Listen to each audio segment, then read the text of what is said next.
नमस्कार, मी प्रिया. स्वागत आहे तुमचे प्रिया व्लॉग्स अँड किचन चॅनलमध्ये. तर आज आपण रेस्टॉरंट स्टाईल चिली पनीर बघणार आहोत. तर त्यासाठी व्हिडिओ कुठेही स्किप न करता पूर्ण बघा. तर त्यासाठी मी इकडे 250 ग्रॅम पनीर घेतला आहे. त्याला अशा प्रकारे कट करून घेत आहे. तुम्ही हवं त्या शेपमध्ये कट करू शकता, रेक्टँगल, स्क्वेअर. मी इकडे स्क्वेअर शेपमध्ये कट करून घेत आहे पनीर. अशा प्रकारे पूर्ण पनीर मी अशा प्रकारे कट करून घेतलं. नंतर त्याला एका बाउलमध्ये ट्रान्सफर केलं. त्यामध्ये चवीनुसार मीठ टाकले, अर्धा चमचा मिरची पावडर, अर्धा चमचा काळी मिरी पावडर आणि 3 ते 4 चमचे कॉर्नफ्लॉवर. त्याला अशा प्रकारे मिक्स करून घेतलं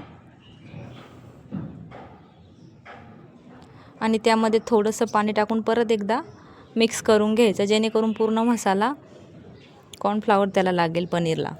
हे अशा प्रकारे. आणि इकडं कढईमध्ये तेल गरम करून घेतलं. एक पनीरचा पीस टाकून बघायचा तेल गरम झालं आहे का. तर छान असं लो गॅसवरतीच पूर्ण पनीरचे पीसेस फ्राय करून घ्यायचे. हे अशा प्रकारे मी 2 बॅचेसमध्ये पूर्ण पनीरचे पीसेस तळून फ्राय करून घेतले.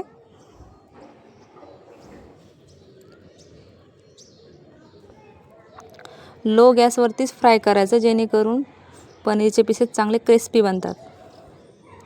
आणि नंतर इकडे एक फ्राय पॅन घेतला, त्यामध्ये तेल गरम करायला ठेवलं आणि ही पूर्ण प्रोसेस मोठ्या गॅसवरतीच करायची, जेणेकरून आपल्या पनीरला स्मोकी फ्लेवर येईल.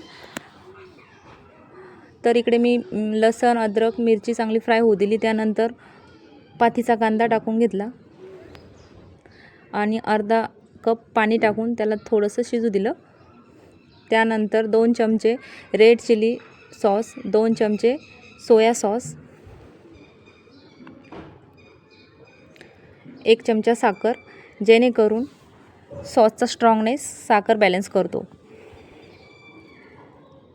त्याला पूर्ण मिक्स करून घ्यायचं. परत अर्धा चमचा काळी मिरी पावडर आणि चौकोनी कट केलेली शिमला मिर्च, त्यालाही चांगलं फ्राय करून घ्यायचं, थोडं होऊ द्यायचं. परत चौकोनी कट केलेला कांदा टाकायचा अर्धा वाटी, त्यालाही थोडं होऊ द्यायचं. आणि त्यानंतर कांद्याची पात पूर्ण असं मिक्स करून घ्यायचं. जास्त शिजून घ्यायचं नाही, थोडंसं फ्राय करून घ्यायचं. आणि इकडे 2 चमचे कॉर्नफ्लॉवरची आपण स्लरी बनवून घेऊयात. याला 2 मिनटापर्यंत होऊ द्यायचं. शिमला मिर्च आणि कांदा. आता त्यामध्ये स्लरी टाकून घेऊयात कॉर्नफ्लॉवरची. हे अशा प्रकारे परत एकदा त्याला मिक्स करून घेऊयात छान. आणि या स्टेजला आता आपण फ्राय केलेले पनीर टाकून घेऊयात. हे बघा, त्यालाही छान असं मिक्स करून घ्यायचं पूर्ण.